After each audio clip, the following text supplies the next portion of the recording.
When it comes to American staples, there are a lot out there. Coca-Cola is definitely one of these. A little bit of the company's profile. We got the Coca-Cola Company, a beverage company, manufactures, markets, and sells various non-alcoholic beverages worldwide.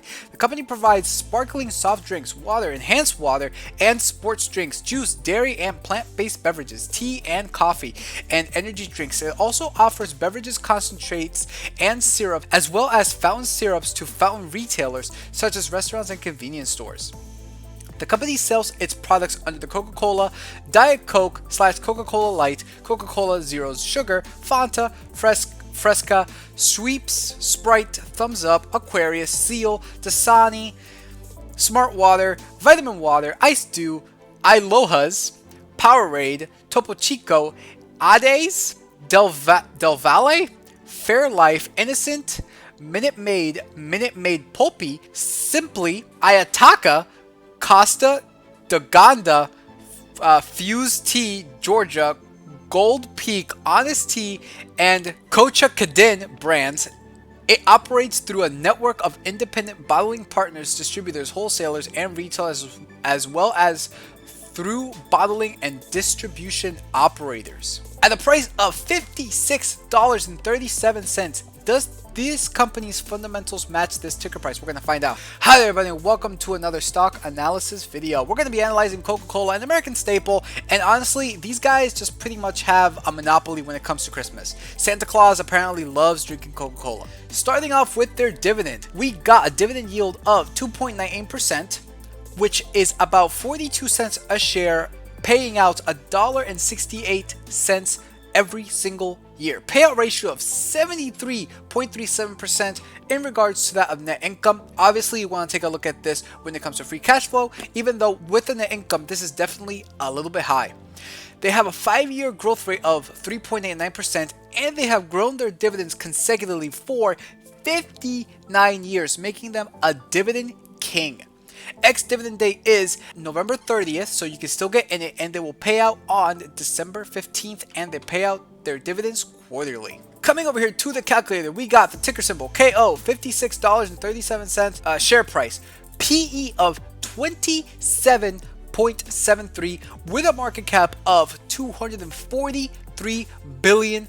Already looking at this PE, this is saying that this is definitely overpriced. We would like to see this under 20, so at 27, we definitely need this share price to come down, but by how much, we're going to find out. Coming over here to the growth assumption, I am going to put in 5%. Coming over here to Seeking Alpha, the revenue growth year over year is actually 6.08%. Seeing that this is a really old established company, I do not believe that in the next 4 years, they'll be able to grow their revenue as they have within the past several years. So I'm going to be a little bit more conservative and going with about 5%, anywhere between 2 and 5%. I believe it is adequate. Now coming over here to the metrics, we got net income 2016 6.5 billion to 2020 of 7.7 billion. That is an increase of 20%. However, I would like to point out that even though this is increasing, according to the trend line, it is essentially flat because in 2017 they did have a really bad outlier year where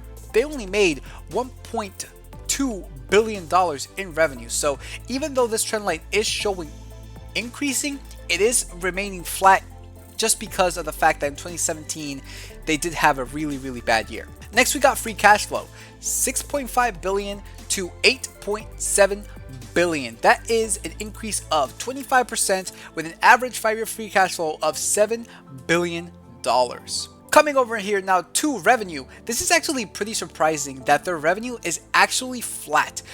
2016, $42 billion to 2020 of $33 billion. So within these past 5 years, their revenue has actually gone down, which is really surprising to see at a rate of 26.8%. So this is really an important metric to look at because you don't normally expect this for a well-established company like Coca-Cola. Very surprising to see and definitely something to take a look at. Next, we got the total debt. Ideally, we would like for this to be decreasing, and in this case it is. We got 2016 $45.8 billion to 2021 as of today of $42 4.2 billion. That is decreasing at 3%. Next, we got shares outstanding. Again, one of the most important metrics, the silent killer. This tells you whether the company is diluting you or are they giving you a bigger piece of the pie. We got 2016 of 4.28 billion shares to 2021 of 4.31 billion shares. That is a slight increase of about 0.63%. Not really something to worry about. But it is still an increase nonetheless. They probably just issued some of these shares mainly to pay off like debt or do something with it. I don't necessarily know what they issued this shares for. However, that is something that I would encourage any of you to definitely do more research on. And lastly, we got cash and equivalents. And as of 2021, they have almost $10 billion at $9.2 billion in cash and equivalents, and an average cash and equivalents of $7.7 billion. And with all of that said, we got the target share price of $40.50. Adjusting for debt, however, it goes up to $48.87 with a margin of safety of 5, 10, and 15%. We would ideally like to buy this at $46.43, $43.98, and $41.54. So by the looks of this is definitely overpriced as the PE told us. So the calculation is essentially correct. And if you believe my assumptions, then this is essentially the price ideally that you would like to buy this at if you would like an 8.5 required rate of return. Now coming over here to the dividend, as we saw, they pay a $1.68 annually per share. This comes out to be about $7.25 billion in dividends every single year. And if y'all remember from that free cash flow, they actually cannot afford this dividend. As y'all see right here, their affordability is negative $252 million.